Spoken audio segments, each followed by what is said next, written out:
할렐루야. 아멘. 언제나 신실하신 주님, 오 신실하신 주님, 귀한 찬양으로 하나님 앞에 영광 올려드리는 우리 할렐루야 성가대 진심으로 감사드립니다. 찬양의 가사처럼 늘 하나님만 경배하며 신실하신 하나님만 의지하며 나아가는 우리 모든 주님의 자녀들이 되시길 간절히 축원합니다. 오늘 이 시간 주님께서 우리에게 주시는 말씀은 출애굽기 7장 1절에서 7절에 있는 말씀을 통하여 하나님은 우리를 부르십니다, 이런 제목으로 함께 은혜를 나눠보고자 합니다.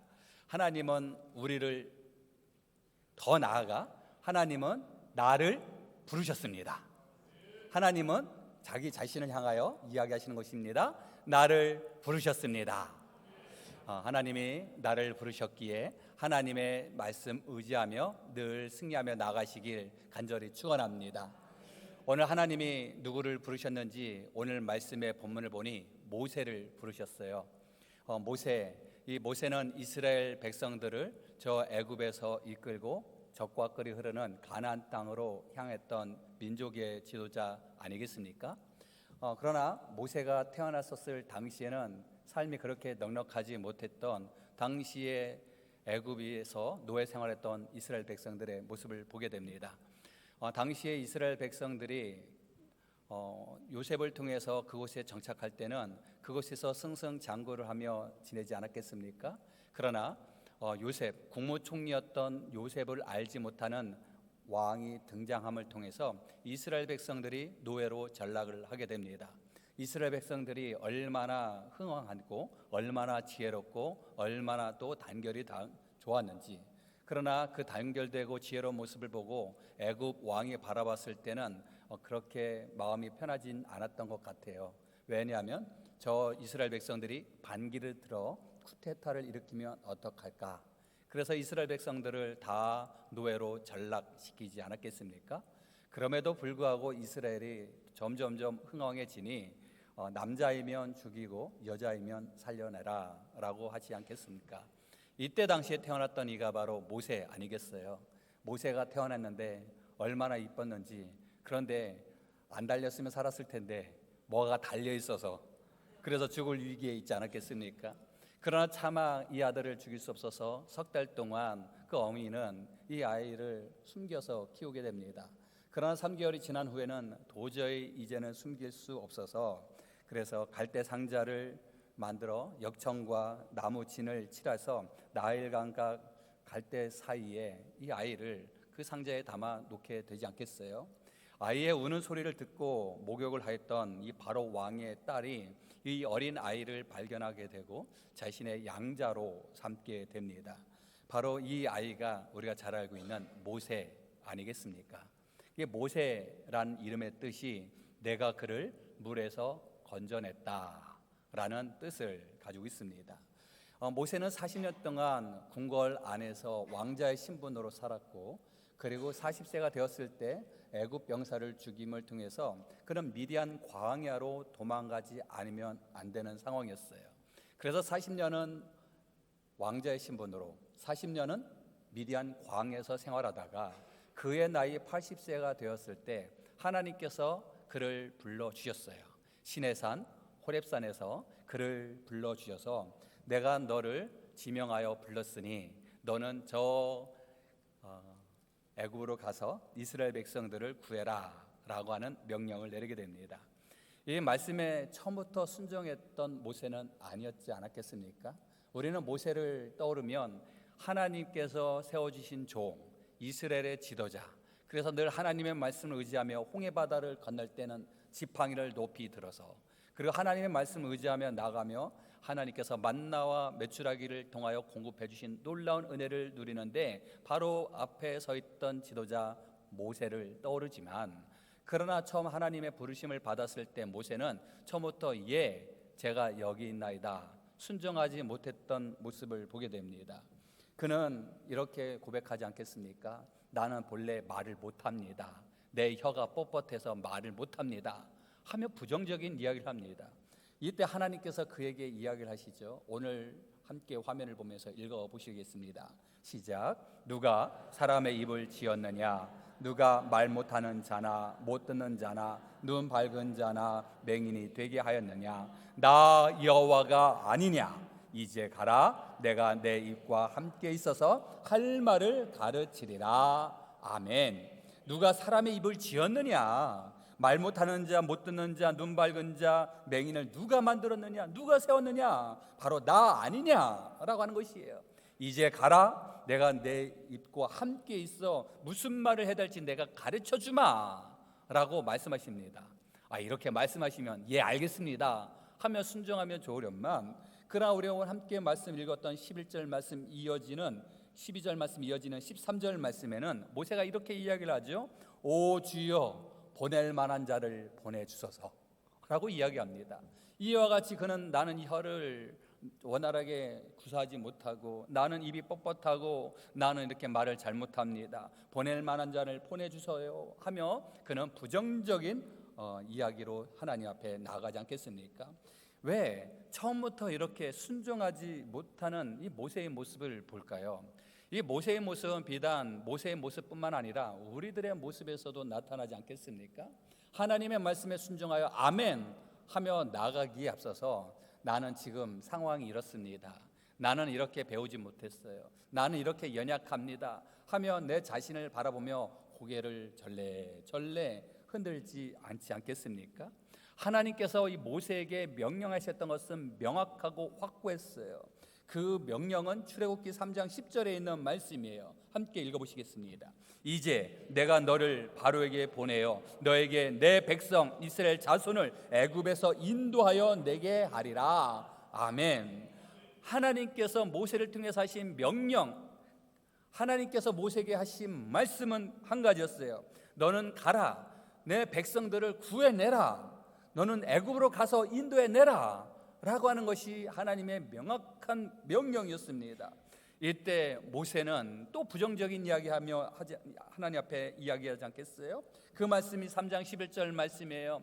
10절 말씀에 하나님의 명령 앞에 모세는 뭐라고 이야기했냐면 함께 읽어보시겠어요? 모세가 하나님께 아뢰되 내가 누구이기에 바로에게 가며 이스라엘 자손을 애굽에서 인도하여 내리까? 이해가 될 것 같아요. 내가 누구이기에 이스라엘 백성들에게 내가 다가가서 그들을 구원해 낼 수 있겠습니까? 라고 하는 것이에요. 모세의 입장도 이해가 될 것 같습니다. 그는 태어나서 40년 동안 왕궁 안에서 왕자의 신분으로 살았어요. 그리고 40년 동안 또 미디안 광야에서 미디안 여인이었던 시므라와 결혼해서 생활했습니다. 80년 동안 그는 이 땅에서 살았지만 그러나 그는 히브리인들 자신의 백성들과 함께 동거동락하며 생활하지 못했다는 것입니다. 태어나서 40년 동안 그는 애굽에서 지냈지만 내 종족 이스라엘 백성들은 노예 생활, 궁궐 밖에서 생활했지만 모세는 궁궐 안에서 왕자의 신분으로 살았어요. 그리고 40이 되어서 그는 80세가 되었을 때 그는 미디안 광야에서 생활했다는 것입니다. 그러니 어떻게 이스라엘 백성들에게 내가 같은 민족, 나도 같은 한 백성이요 하나님께서 나에게 말씀하셨으니 함께 가자 하며 어찌 그 앞에 설 수 있겠습니까? 자신을 바라보니 자신은 자격이 없는 것 같아요. 그래서 하나님 앞에 고개를 절레절레 흔들지 않았겠었습니까? 우리들도 마찬가지 아니겠어요? 하나님께서 내가 너에게 명령하니 내 사명을 감당하라 라고 말씀하시지만, 그러나 우리 또한도 하나님, 내가 내 자신을 바라보니 나 많이 못 배웠는데요, 나는 내 자신을 바라보니 나는 믿음이 연약한데요, 나는 이렇게 초신자인데요 하며 자포자기하고 하나님의 말씀에 고개를 숙이며 나갈 때가 얼마나 많이 있는지 모릅니다. 우리가 하나님의 명령 앞에 우리는 그 잣대를 내 중심으로 삼아서 포기하고 하나님의 말씀 의지하지 않고 나갈 때가 얼마나 많이 있는지 모릅니다. 그런데 또 반면에 나는 어렸을 때부터 신앙생활하였고 나는 모태 신앙생활자로 나는 은사를 충분히 받았다고 하면서 어깨에 힘을 주고 있는 이들도 간혹 있을 때가 있지 않겠습니까? 하나님께서 우리를 부르신 것은 내 기준이 아니라 하나님의 말씀, 하나님 뜻 가운데 하나님의 기준 하에 우리를 들어 세워주신 줄 믿습니다. 하나님이 행하시고자 하는 것은 이스라엘 백성들을 애굽에서 구원하시고자 누구를 들어서 모세를 들어서 사용하시다라는 것입니다. 하나님께서 모세를 들어 사용하시기 위해서 이스라엘 백성들을 구원해내는 것이 아니라 하나님의 백성 이스라엘 백성들을 구원하시기 위하여 모세를 들어 사용하신 줄 믿습니다. 우리가 하나님의 일을 감당하며 나아가는 것은 나를 들어 세우시려고 하는 것이 아니라 하나님의 일을 위하여 우리를 들어 사용하시는 줄 믿습니다. 그래서 우리가 하나님의 행하심에 주님 제가 여기 있나이다 고개 숙이며 나갈 때 우리의 부족함을 채워주시고 그 일을 감당토록 우리에게 놀라운 은혜를 더해 주신 줄 믿습니다. 내가 힘이 있어서 내가 능력이 있어서 내가 자격이 있어서가 아니라 하나님께서 나를 택하여 주시었사오니 그 일을 감당하며 나아가는 주님의 자녀가 되는 줄 믿습니다. 이스라엘의 초대 왕 사울 왕, 두 번째 왕이 다윗 왕이지요. 이 다윗 왕은 집안 형편으로 보면 그렇게 좋은 집안은 아니었지 않았겠습니까? 그는 또한 그냥 양치는 목동이었습니다. 그런데 그가 다윗 왕으로서 세워짐을 받고 나서 그는 이렇게 고백을 하지요. 사무엘하 7장 18절 말씀입니다. 함께 읽어보실까요? 주 여호와여 나는 누구이오며 내 집은 무엇이기에 나를 여기까지 이르게 하셨나이까. 아멘. 하나님 내가 누구이기에 하나님 우리 집안 형편이 너무너무 초라한데 어찌 저를 이렇게 세워 여기까지 인도해 주셨습니까? 하며 하나님 앞에 영광을 돌리는 다윗의 모습을 봅니다. 이 고백은요, 나는 왕으로서의 자격이 부족합니다. 내 집안의 형편이나 집안 상황을 봤을 땐 왕위에 오를 자격이 안 되지 않겠습니까? 그런 하나님 세워주셨사오니 감사합니다 라는 고백 아니겠습니까? 그래서 다윗 그가 왕위에 올라서 늘 변함없는 한 가지는 늘 하나님을 경배하며 찬양하며 하나님 앞에 영어롭게 나가는 그의 모습을 바라보게 됩니다. 자격이 있어서가 아니라 부족하지만 말씀에 순종하여 하나님의 일을 감당할 때 우리를 드높여 세워주시는 줄 믿습니다. 바울도 함께 고백하잖아요. 바울이 기독교인을 억압하고 핍박했던 이 바울이 나는 복음 전도자가 될 수 없습니다. 왜요? 내가 지은 죄가 너무 많으니 나는 괴수 중에 괴수입니다. 이런 고백을 했던 이 바울이 하나님의 복음을 증거하며 나아가며 그는 스스로 이런 고백을 하게 됩니다. 고린도전서 15장 말씀에 나의 나 된 것은 하나님의 은혜로 된 것이니. 나의 나 된 것은 누구의 은혜로? 하나님의 은혜로.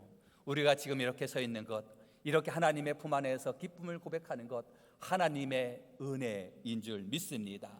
그러기에 우리가 하나님의 일을 감당할 수 있는 우리는 충분한 자격이 있는 줄 믿습니다. 오늘 모세를 하나님께서 그를 자격자로 세워주신 이유를 보게 되면 어떤 기준으로 그를 진정된 하나님의 일꾼, 하나님의 자녀로 세워주셨을까요? 출애굽기 3장 12절 말씀입니다. 함께 읽어보시겠습니다. 내가 반드시 너와 함께 있으리라. 내가 그 백성을 애굽에서 인도하여 낸 후에 너희가 이 산에서 하나님을 섬기리니 이것이 내가 너를 보낸 증거니라. 아멘. 내가 반드시 너와 함께 있을 것인데 애굽에서 백성들을 이끌고 낸 후에 이 산에서 하나님을 섬기리니 이것이 내가 너를 보낸 증거라 말씀하고 계십니다. 하나님께서 모세를 보내주신 그 증거는 누가 보내주셔서? 하나님이 보내주셔서 하나님께서 이스라엘 백성들을 이끌어 하나님이 원하는 장소에서 하나님께 예배를 드릴 수 있도록 해주셨다라는 것입니다. 그리고 이어지는 14절 말씀에 누가 그러면 모세를 보내주셨을까요? 하나님이 모세에게 이르시되 나는 스스로 있는 자이니라. 또 이르시되 너는 이스라엘 자손에게 이같이 이르기를 스스로 있는 자가 나를 너에게 보내셨다 하라. 아멘. 이것이 바로 하나님께서 모세를 들어 세우신 자격입니다. 그 자격은 하나님께서 스스로 있는 자가 하나님의 백성들을 이끌고 갈 수 있도록 스스로 있는 자 하나님께서 모세에게 말씀하신 것이 자격이 되는 줄 믿습니다. 스스로 세우는 것이 아니라 하나님이 세워주시는 것, 하나님의 일을 행하시기 위해서 우리를 택하여 우리를 사용해 주시고 우리를 통해 놀라운 일을 이루도록 허락해 주시는 줄 믿습니다. 하나님께서 모세를 이렇게 높여 세워주셔서 그의 자격 조건에 부합한 자로 삼아주셨어요. 모세가 많이 배워서요? 모세가 능력이 있어서요? 모세가 하나님을 전적으로 의지해서요? 아니요. 하나님이 택하셔서 하나님이 모세를 불러주시지만 이렇게도 저렇게도 나는 자격이 안 됩니다. 나는 부족합니다. 나는 정체성이 흔들려요 하면서 계속된 부정적인 이야기를 하지 않겠습니까? 그럼에도 불구하고 하나님은 하나님의 일을 행하시고자 모세를 드높여 세워주신 줄 믿습니다. 이렇게 하나님께서 내가 너를 택하여 내가 너를 이스라엘 백성들이 있는 곳으로 내가 보내려니 너는 가서 내가 보냈다라고 이야기만 하라 라고 이야기하시는 것이에요.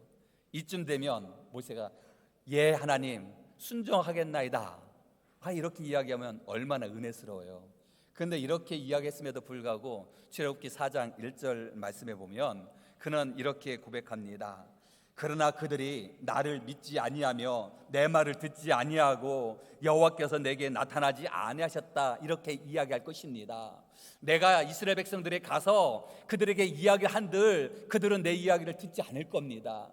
하나님, 그들은 하나님께서 내게 나타나서 말씀하시지 않았다라고 이야기할 것입니다 하며 의심하는 마음, 염려하는 마음, 걱정하는 마음으로 하나님 앞에 토로하는 것이에요.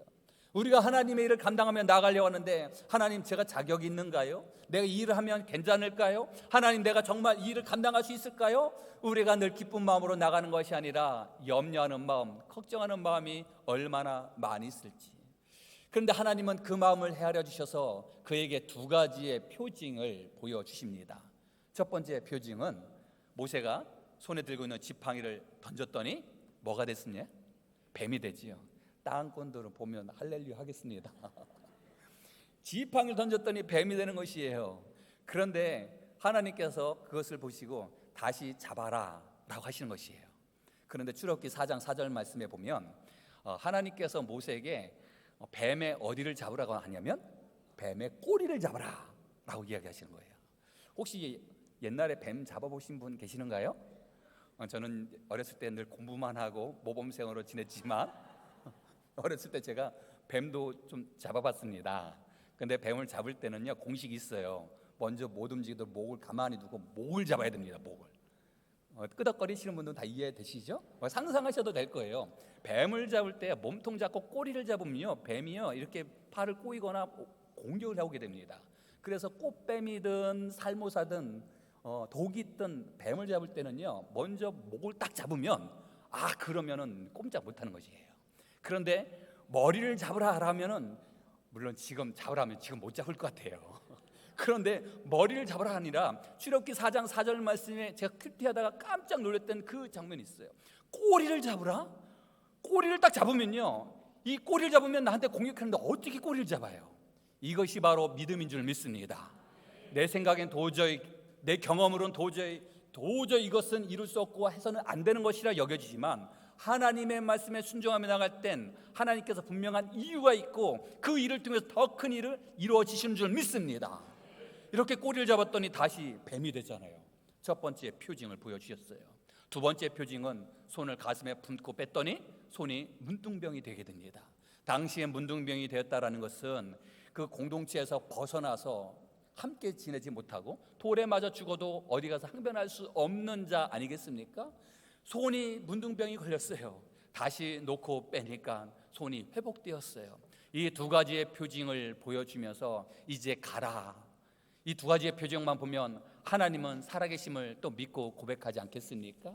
우리 또한도 이런 표징을 통해서 하나님 제가 여기 있나이다. 하나님 말씀 의지하며 나아가겠나이다. 이렇게 고백하며 나아갈 모세의 모습일 듯 하지만 그러나 모세는 이 말씀 이어지는 말씀이 바로 4장 10절 말씀에 나는 본래 말을 잘 못합니다. 나는 입이 뻣뻣하고 혀가 둔합니다 하면서 부정적인 이야기를 한다라는 것입니다. 이 모습은 비단 모세의 모습뿐만 아니라 우리들의 모습에서도 나타나지 않겠습니까? 신앙의 모습은요 늘 선이 그어지면서 상승 곡선을 이어지는 것이 아니라 늘 우리의 신앙은요 포물선을 그려야죠.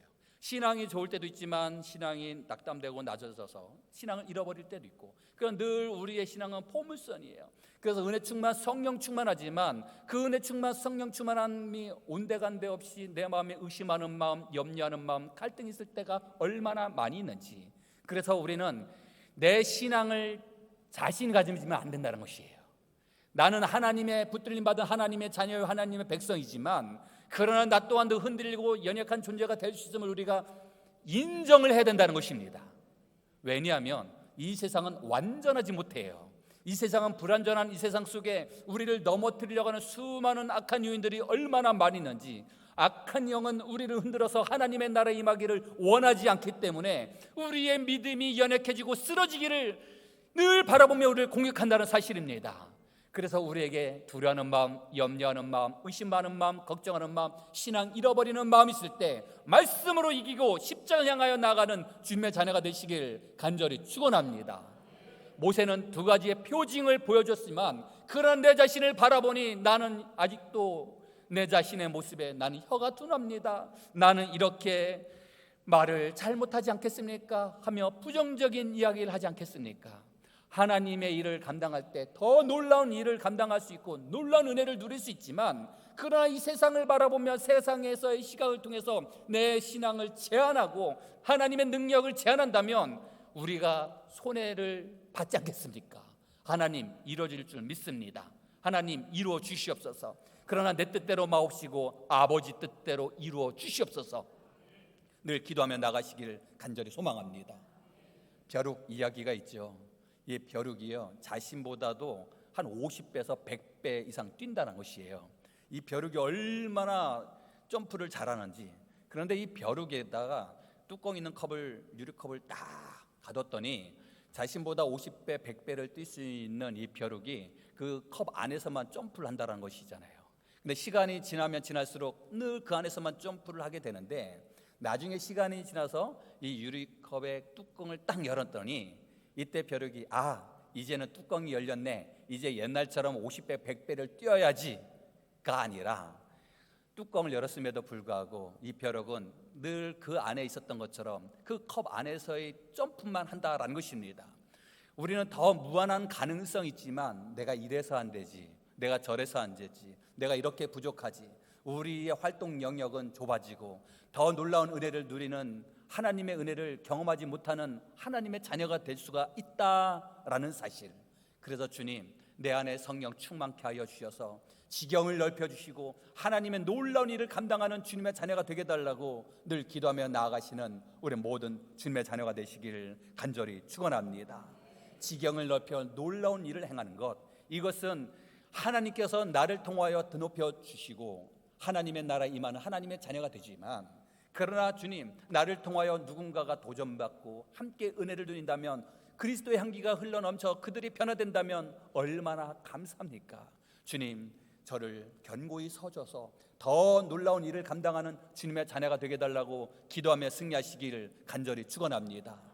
그래서 저는 기도합니다. 우리 교회 안에 주님, 정말 사업으로서 큰 승리를 하며 큰 수익을 얻고 큰 영광을 누리는 이가 있게 하여 주시옵소서.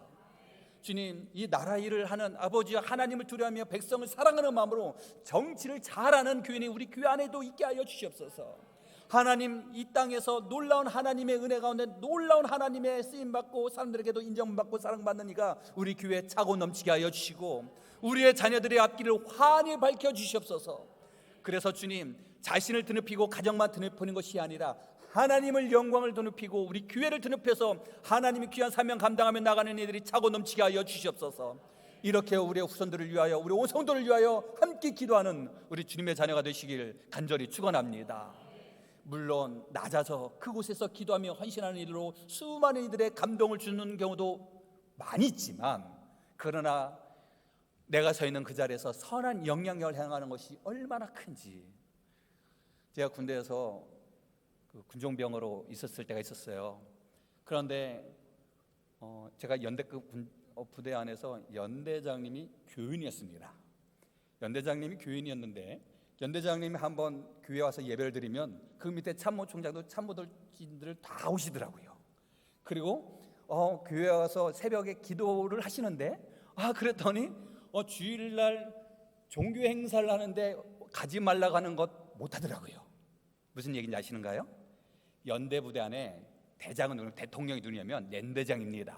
근데 연대장이 새벽마다 기도하시고 늘 종교행사에 공식적인 이야기 하지 않지만 늘 주일에 예배를 드리러 오시는 거예요.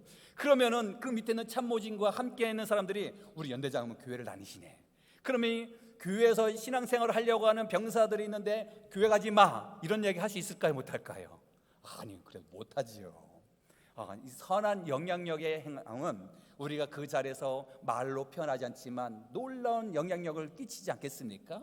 주님, 내가 서 있는 곳에서 더 많은 일을 감당할 수 있도록 주님, 하나님 앞에 붙들림 받고 쓰임 받고 사람들에게 인정받는 주님의 자녀가 되게 달라고 기도하며 나아가시는 우리 모든 주님의 자녀가 되시길 간절히 축원합니다.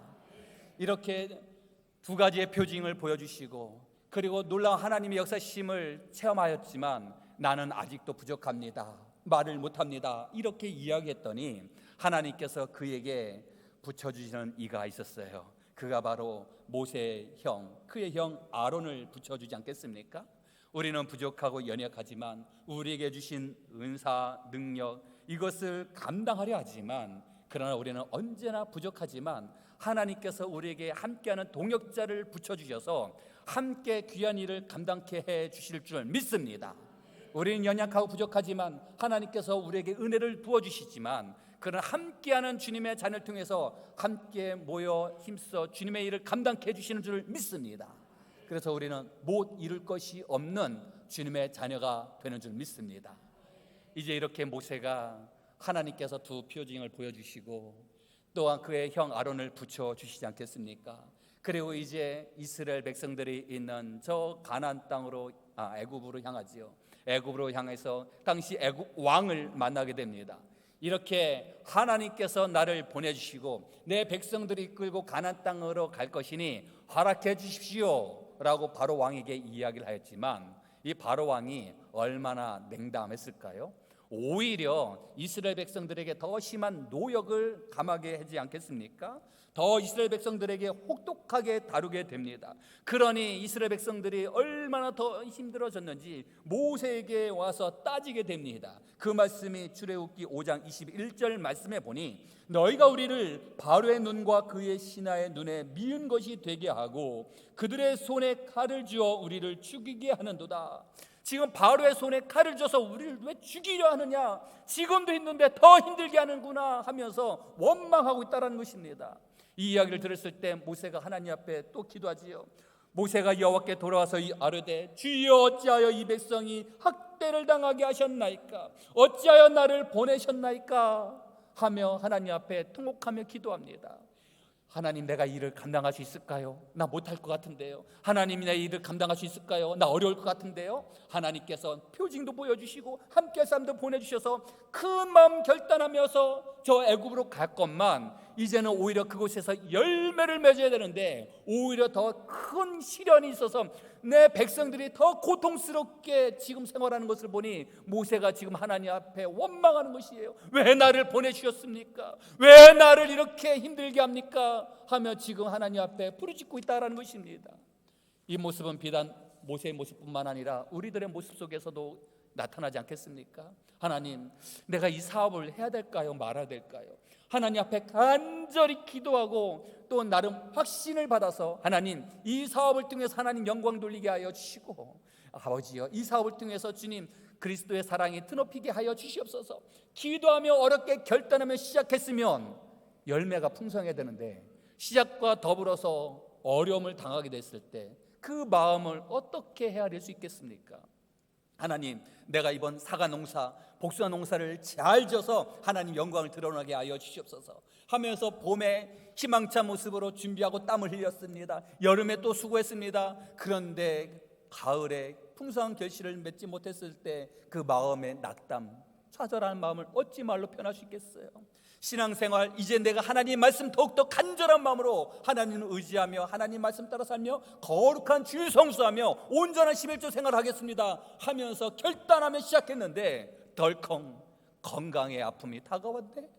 하나님, 어찌하오리까? 우리가 하나님의 일을 시작할 때 멈칫멈칫거리다가 이제 결단하며 시작하려고 했는데 그 앞에 큰 위기를 당했을 때 우리는 그 안에서 하나님을 의지하며 기도하는 것보단 오늘 모세처럼 원망하는 모습이 우리 안에 없느냐라는 것입니다.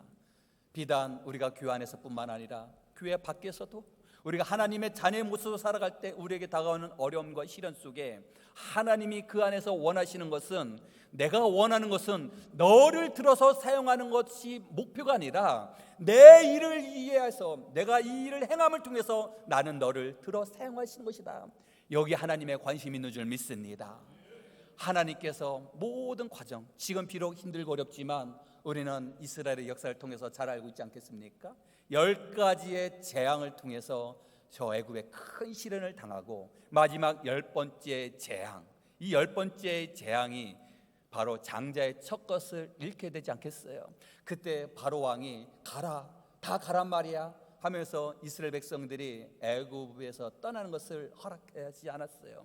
허락해서 이스라엘 백성들이 떠나서 이제 저 가나안 땅으로 향할 때, 이때 애굽에 있는 애굽 사람들이 뭐라고 이야기하냐면, 이야, 10번의 이 재앙 속에서 재앙 가운데 재앙을 당하지 않는 이스라엘 백성을 보면서, 또한 지금 애굽에 있는 이스라엘 백성들이 애굽을 떠나는 모습을 보며 애굽에 있는 사람들이 진정 너희들이 믿는 하나님이 참된 하나님이다라는 것을 고백하잖아요. 그런데 그 고백에 앞서서 10가지 재앙이 일어나기 전에 오늘 본문에 있는 말씀입니다. 5절 말씀 함께 읽어보시겠습니다. 내가 내 손을 애굽 위에 펴서 이스라엘 자손을 그 땅에서 인도하여 낼 때야 애굽 사람이 나를 여호와인 줄 알리라. 아멘. 이스라엘 자손을 그 땅에서 인도하여 낼 때야, 아직은 애굽에 머물러 있는 이스라엘 백성이지만 나의 자녀들 이스라엘 백성들이 애굽에서 떠날 때가 됐을 때 이스라엘 백성들을 바라보면서 애굽 사람들이 나를 여호와인 줄 고백할 것이다 라고 말씀하시는 것이에요. 여기에 하나님의 놀라운 은혜가 담겨져 있습니다. 하나님 어찌하오리까? 하나님, 내가 이스라엘 백성들을 이끌고 하나님이 말씀하신 그 가나안 땅을 향하여 다가왔는데 지금 이스라엘 백성들이 더 힘든 노역을 당하고 있습니다. 고통 속에 있습니다. 왜 나를 부르셨습니까? 라고 절규하며 외칠 때, 그때가 되면 다 알 거다 라고 하는 말씀이에요. 이 말씀이 우리의 삶 가운데 적용되는 줄 믿습니다. 지금 내가 서 있는 이때는 아직은 10가지 재앙이 다가오지 않고 아직은 하나님의 놀라신 섭리를 깨닫지 못하는 순간, 그러나 지금 하나님의 말씀에 순종하여 이렇게 저렇게 어려운 과정 속에 하나님, 내가 이렇게 하나님을 의지하며 나가겠나이다 하며 십자가를 향하여 나가는데 덜컹 달리던 자동차에 바퀴가 빠진 것처럼 내 인생에 큰 위기 어려움이 당했을 때, 또 하나님의 귀한 사명을 감당하며 나가려 할 때, 내 인생에 큰 시련이 당할 때, 이 모든 과정 가운데 하나님의 분명한 계획하심이 있는 줄 믿습니다. 하나님의 계획하심을 바라보며 아멘으로 고백하는 것이 진정한 믿음의 승리자가 되는 줄 믿습니다. 그러기에 우리는 늘 변함없이 이런 고백으로 하나님 앞에 나가길 간절히 바랍니다. 신명기 6장 5절 말씀이에요. 너는 마음을 다하고 뜻을 다하고 힘을 다하여 내 하나님 여호와를 사랑하라. 아멘. 마음을 다하고 뜻을 다하고 힘을 다하여 여호와 하나님만 사랑하라. 늘 하나님만 의지하며 하나님만 바라보며 나아가는 우리 모든 주님의 자녀가 되시길 간절히 축원합니다. 우리가 자격이 있어서 우리를 불러 세워주신 것이 아니라, 우리가 능력이 있어서 우리를 세워주신 것이 아니라 하나님의 일을 이루시기 위하여 우리를 세워주신 줄 믿습니다. 하나님의 일을 위하여 우리를 세워주셨기에 우리를 통하여 그 일을 감당할 수 있도록 우리에게 능력을 부어주시고 부족함을 채워주시고 그 일을 감당할 수 있도록 우리에게 더욱더 강건한 믿음을 허락해 주실 줄 믿습니다. 그러기에 주님, 내가 지금 서 있는 자리가 어디에 있습니까? 하나님, 나를 부르셨습니까? 하나님, 내가 지금 서 있는 이 자리에 얼마나 하나님의 말씀 의지하며 나가고 얼마나 헌신하며 하나님을 기쁘게 하는지, 주님, 나는 기쁜 자의 삶을 잘 감당하며 살고 있고 온전한 11조 생활하며 감사 생활하고 있는지, 하나님의 영광 가운데 나아가는 주님의 자녀인지 내 자신을 바라보며 하나님의 은혜 가운데 더욱더 기쁨 감사를 고백하며 나아가는 우리 모든 주님의 자녀가 되시기를 간절히 축원합니다. 기도하시겠습니다. 사랑이 많으신 하나님, 감사와 영광 찬양 올려드립니다. 주님의 부름 앞에 주님, 제가 여기 있나이다. 부족하지만 저를 사용하여 주시옵소서. 부족하지만 저를 사용하여 주님의 일을 감당하게 하여 주셔서 주님의 귀한 기쁜 사명 감당하며 또한 이 땅에서 해야 될 사명을 감당하며 하나님의 영광 가운데 나아가는 주님의 자녀가 되게 하여 주시옵소서. 이런 믿음의 고백으로 오늘도 말씀 가운데 승리하며 살아가는 우리 모든 주님의 백성들이 되게 하여 주시옵소서. 예수 그리스도의 이름으로 기도드리옵나이다. 아멘.